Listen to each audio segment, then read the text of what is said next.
Hi folks, St. Paul Steam and Machine here today.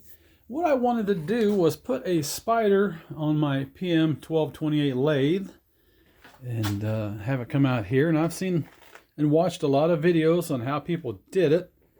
And I thought, why can't you just put a chuck, a smaller chuck, on the opposite end as opposed to the bigger one on the main spindle? And I haven't seen really anybody do that. I don't know, well, it can't be all that hard, can it? And so I bought, this is a wood lathe chuck, and it had a 1-inch bore, one by, I think it was 8 TPI. I bored it out quite a bit, much as I thought I safely could, still leaving about 3/16 of metal in there. And this is a 4-inch version, and I just got lucky and bought the right size in the first place. And there's the bore right there. The spiral and the scroll was big enough that it never got even close to what I was trying to cut out there, so that was an issue.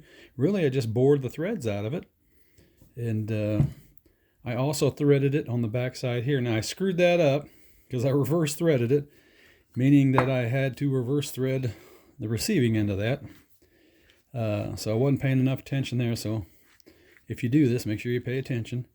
And I was initially going to have it screw right into the back side of the bore of the lathe, but it really wouldn't clear the door enough, so I had to make a little short spacer for that, and I did. Of course, I had to reverse bore that too, and I'm going to put it all together and show you it on the lathe here in a second. There's only 8 parts to this chuck. It's really easy, and that's including the keeper right there, the clamp, or yeah, you know what I'm talking about. So it's really well marked. I didn't put those marks on there, but when you reverse the jaws, it also gives you the appropriate corresponding number for that. A lot of people had issues with that early on, but they seem to have taken care of. I got it off of Amazon, and I will make a link available to where I got that from. And let's go look at the lathe real quick, and I'll show you the threading I put in there. And I had to oval this hole a little more. Maybe I wouldn't have had to, but I did because it just wasn't quite centered as much as I wanted, but now it is. So we'll be back. I'm going to put that together on the lathe and put a little Loctite on it, and be right back. Okay, my goal was to literally be able to put this on and off in seconds. And that's what I want to do.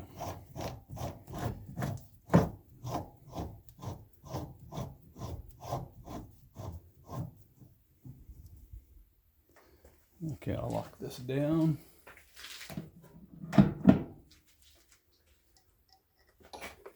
And then merely just crank it up like that. And there we go.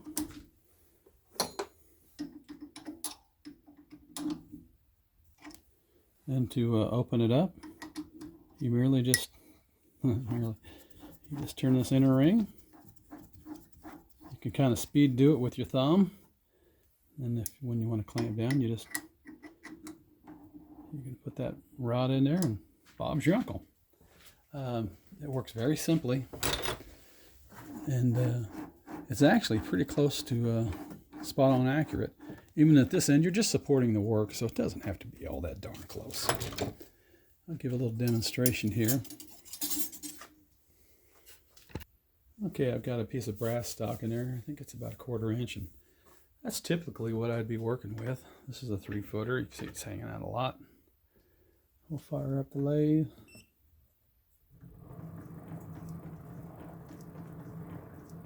And you can see the wobble it has. Now I'll tighten the chuck up. Like I say, I wanted this to be very fast, because if it wasn't, I wouldn't use it, more than likely.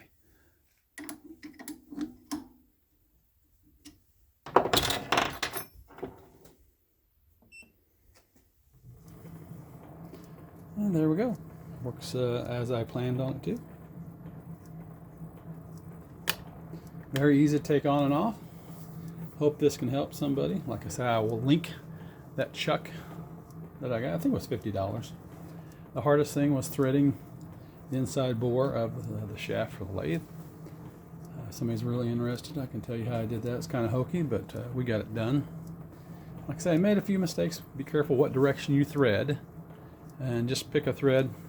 I went with C4 on the lathe, and just pick a thread and follow it through on both ends, and you'll be fine. Thanks for looking, folks. Bye now.